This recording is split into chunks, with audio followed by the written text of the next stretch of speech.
Hello and welcome to Prince Civil Services YouTube channel. My name is Sanchit और आज हम इस वीडियो में जानेंगे हिस्ट्री के बारे में थ्रू एमसीक्यूज। ये हमारी एक रेगुलर सीरीज है। I hope you have watched the previous videos. If आपने प्रीवियस वीडियोस नहीं देखी हैं तो प्लीज आप प्लेलिस्ट में जाके हिस्ट्री थ्रू एमसीक्यूज में जो सारी वीडियोस हैं वहां पे आप जाके देख सकते हैं और जान सकते हैं हिस्ट्री ऑफ इंडिया में थ्रू एमसीक्यूज। तो आज का जो हमारा टॉपिक है that is the Mauryan empire और ये पार्ट 2 है। हम पार्ट 1 डिस्कस कर चुके हैं, प्लीज आप देखिए पार्ट 1 और भी वीडियोस। तो आइए स्टार्ट करते हैं। But before I start this video फिर से मैं आपको बता दूं दैट जब भी आप द मौर्यन एम्पायर चैप्टर पढ़ें तो आपको ये टॉपिक्स कवर करने हैं। तो this is a list of सब टॉपिक्स। तो जब भी आप कभी इस चैप्टर को पढ़ें तो ध्यान रखें कि आपको ये टॉपिक्स तो एटलीस्ट मिनिमम कवर करने ही करने हैं, जैसे कि main sources Arthashastra, Ashoka's inscription, Indica, Megasthenes Indica. Then उसके बाद आपको पॉलिटिकल डायनेस्टी के बारे में पता होना चाहिए, Chandragupta Maurya, the Ashoka the great. Then Ashoka में आपको डिटेल में जाना है, अशोक के धम्म के बारे में पता होना चाहिए। Was it A religion, was it a political policy, social policy, था क्या धम्म। देन उसके बाद उसको उसने स्प्रेड कैसे किया, उसकी नेचर कैसी थी।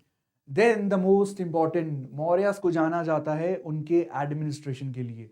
इतना बड़ा एम्पायर तो उसको कंट्रोल करने के लिए एक इलेबोरेट एडमिनिस्ट्रेटिव स्ट्रक्चर बनाया गया था जिसका वर्णन अर्थशास्त्र में भी किया गया है। और कौटिल्य ने अर्थशास्त्र को लिखा और उन्होंने उसमें डिटेल में लिखा है about each and every point.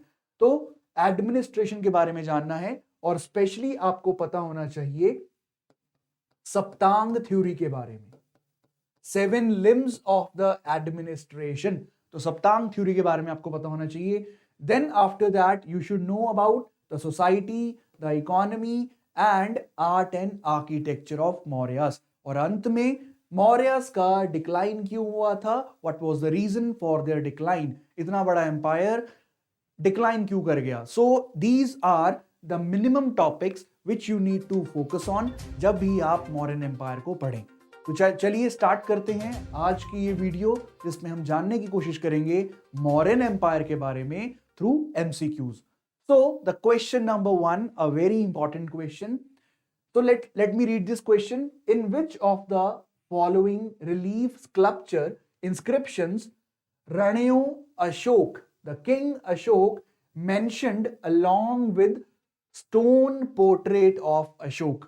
तो ये क्वेश्चन ये बोल रहा है कि कौन से स्कल्पचर इंस्क्रिप्शन में किंग अशोक, रणेयो अशोक को मेंशन किया गया है प्लस उनका एक स्टोन पोर्ट्रेट भी मिला है। आपको मैं बता दूं इट्स वेरी रेयर कि आपको अशोक का पोर्ट्रेट मिले। हाँ, नाम मिला है, देवम पियादासी अशोक मिला है, बट पोर्ट्रेट मिलना इज वेरी रेयर। तो ये क्वेश्चन पूछ रहा है कि कहां पे उनका पोर्ट्रेट मिला है। सो ये आपके ऑप्शंस हैं, कंगनहली, सांची, शहबाजगढ़ी एंड सोहगरा। तो ये 4 ऑप्शंस हैं, जैसे कि आप प्रीवियस वीडियोस में करते होंगे। पॉज करिए वीडियो को और सॉल्व कीजिए, then come back for the answers. तो इस क्वेश्चन का सही जवाब है Kanaganahalli. So this is the site जहां पे आपका अशोक, रणेयो अशोक, किंग अशोक को मेंशन किया गया है और साथ ही साथ उनका पोर्ट्रेट भी मिला है। So you can just look at this sculpture. तो यहां पे आप देख सकते हैं, this is king Ashoka, Ranyo Ashoka. So this is very rare कि अशोक का स्कल्पचर मिले। सबसे पहले तो हमें यह जानना होगा that what was the common name, Devan Piyadasi. फिर उसके बाद कई जगह पे अशोक को अशोक के नाम से मेंशन किया गया है, but it is very rare that Ashok का स्कल्पचर मिले, पोर्ट्रेट मिले। तो कंगनहल्ली वो जगह है जहां पे आपका अशोक का पोर्ट्रेट मिला है। So this is question number 1। Then time for question number 2। Which one of the following statements regarding Ashokan pillars is correct? तो जब भी आप मौर्यन एम्पायर पढ़ें तो आपको आर्ट एंड आर्किटेक्चर पढ़ना है, तो वहां पे स्कल्पचर पढ़ना है और वहां पे आपको पढ़ना है pillars of the Ashok. Ashok ने पिलर्स को बनवाया और उस पे अपनी इंस्क्रिप्शन भी लिखवाई। तो यहाँ पे क्वेश्चन पूछ रहा है कि अशोकन पिलर्स के रिगार्डिंग कौन सी स्टेटमेंट सही है। So number one statement, these were highly polished, these are monolithic, the shaft of the pillar is tapering in shape, these are parts of architectural structures। तो ये 4 स्टेटमेंट्स हैं और आइए देखते हैं कि इसका सही जवाब क्या है और क्यों सही जवाब है।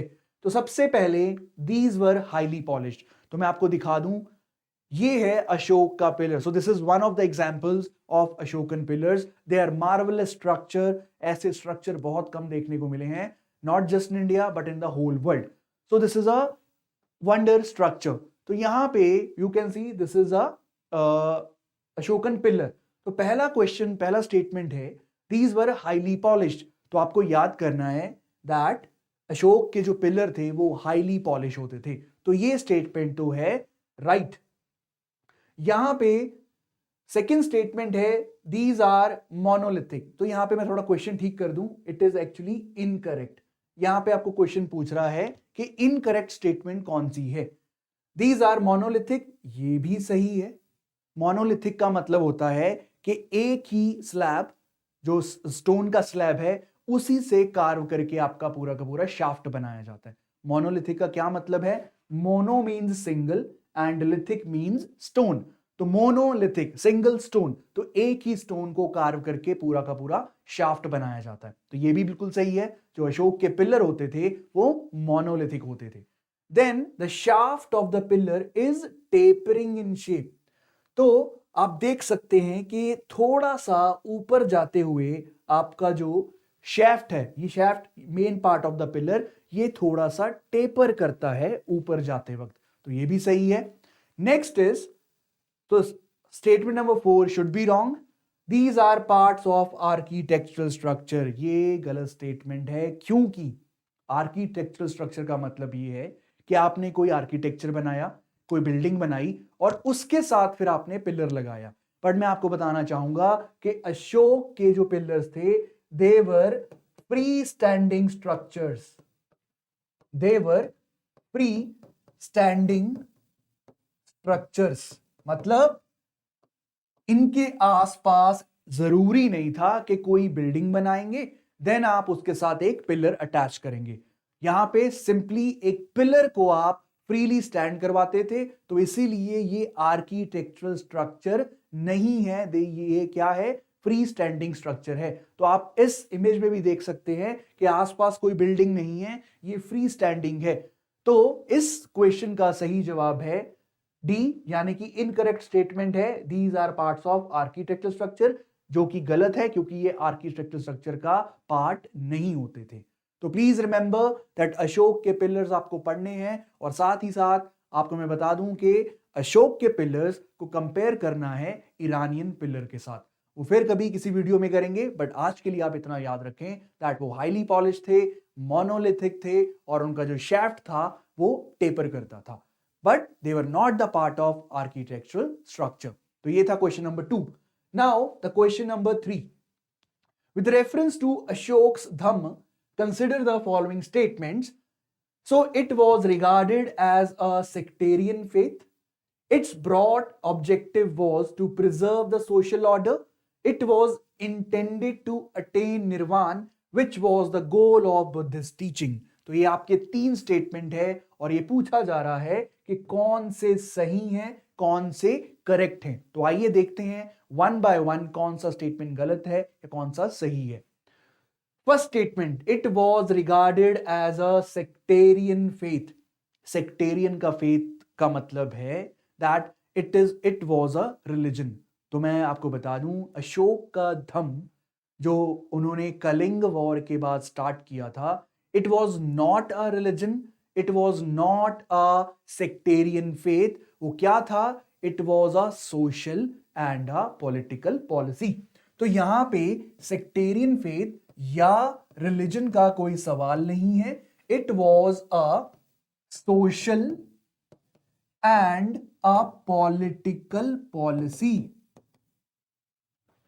अशोक यहां पे बहुत ही समझदारी दिखाता है और इस पॉलिसी के जरिए वो पूरे के पूरे साम्राज्य को कंट्रोल करना चाहता है। वो चाहता है कि मैं वायलेंस की जगह एक इजी रास्ता अपनाऊं और क्या करूं, लोगों के दिलो दिमाग पे राज करूं, उनको मैं ऐसी बातें बताऊं जो उनके दिमाग में समझ में आ जाएं और वो मुझे अपना राजा मान लें।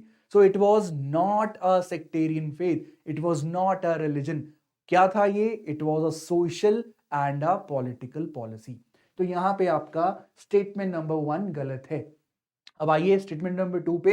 It's broad objective was to preserve social order. तो मैंने आपको पहले ही बता दिया है कि समाज में, सोसाइटी में ऑर्डर बना रहे, वायलेंस ना हो, everyone should respect each others religion, religious tolerance होनी चाहिए। तो इसके लिए उन्होंने आपका ये धम्मा की पॉलिसी को अपनाया था। तो यहां पे आपका स्टेटमेंट नंबर 2 इज राइट।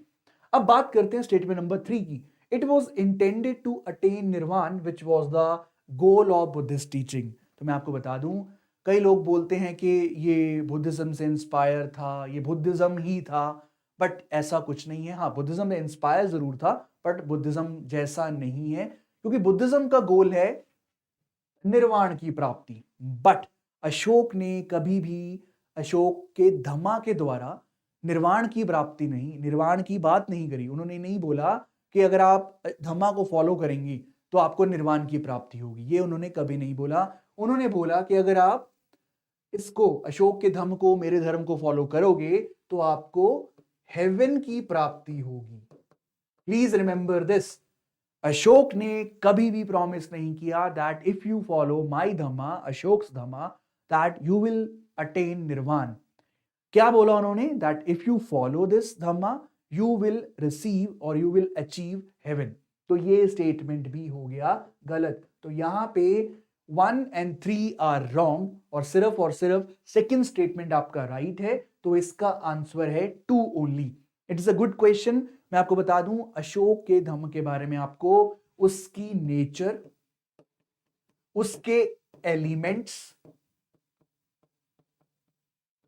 उसको प्रोपगेट यानी कि स्प्रेड कैसे किया गया था, और बुद्धिज्म और धम्मा में डिफरेंस क्या है, ये एटलीस्ट चीजें आपको पढ़नी ही पढ़नी है अशोक के धम्म के regarding. So this was question number 3। Now time to move to the question number 4। In the context of Mauryan period, Dharmasthiya and Kantakashodhana were, ये क्या थे? दो नाम दिए गए हैं आपको, धर्माष्ठ्य एंड कंटक शोधना। ये क्या हैं? आपके स्टेटमेंट्स हैं priest for the interpretation of laws, law courts, officers in charge of propagation of Ashok Dhamma, minister in charge for the superintendence of religious and social affairs. ये आपके स्टेटमेंट्स हैं। दो टर्म्स आपको दी गई हैं, हमेशा ध्यान रखें that from ancient and medieval terminology is the most important. आपको टर्मिनोलॉजी पूछी जाएगी, जैसे कि आज तक यूपीएससी पूछ चुका है कि नगर वसारा ये क्या है। इसी तरह हर तरह के जो टर्म्स हैं वो आपको पता होना चाहिए। तो यहाँ पे दो टर्म्स दी गई हैं, धर्माष्ठ्य एंड कंटक शोधना क्या है? तो इसका सही जवाब है लॉ कोर्ट्स। ये कोई प्रीस्ट नहीं थे, ये कोई अशोक के धम्मा को स्प्रेड करने के लिए ऑफिसर्स नहीं थे, उनको धम्मा महामात्रास बोला जाता है, ना ही ये कोई superintendence of religious and social affair थे। तो आइए थोड़ा डिटेल में देखते हैं। बेसिकली अर्थशास्त्र जो बुक है, one of the best books on the state craft, one of the earliest books on the state craft, written by Kautilya.